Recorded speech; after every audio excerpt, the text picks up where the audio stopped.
Dito na tayo. Di naman natin matawagan yung number. Hello po. Hello ma'am, nandito na po ako ma'am sa gate ng Still Asia. Okay, okay, sige. Papuntahin ko lang po dyan. Dito po ba, dito ko na hintayin o papasok pa po ako sa loob ma'am? Hindi ko lang sure kung pwede pumasok po sa loob eh. Okay po. Sige po. Papuntahin mo lang po dyan sa may gate. Okay po. Sige po ma'am. Thank you ma'am. Boss, pwede pumasok dyan mga delivery rider. Bawal no? Lalamove. Dito tayo sa Still Asia, sa may kawayan. Tanungin natin kung pwede pumasok. Pero parang hindi. Wala man ako nakikitang mga rider na. May pick up ako. Pwede ba pumasok dyan o hintayin dito? Hintayin ko na lang. Hintayin natin dito. Bawal magpapasok pala dyan. Siguro mga 2 dapat makaalis na tayo dito. Kanino? Sa kanya na?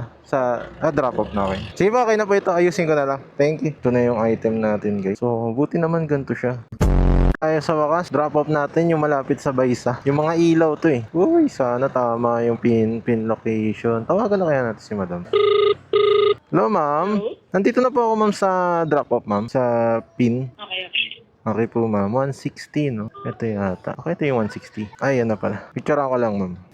Napunit yung ano. Ito ma'am. Ito po. Thank you ma'am.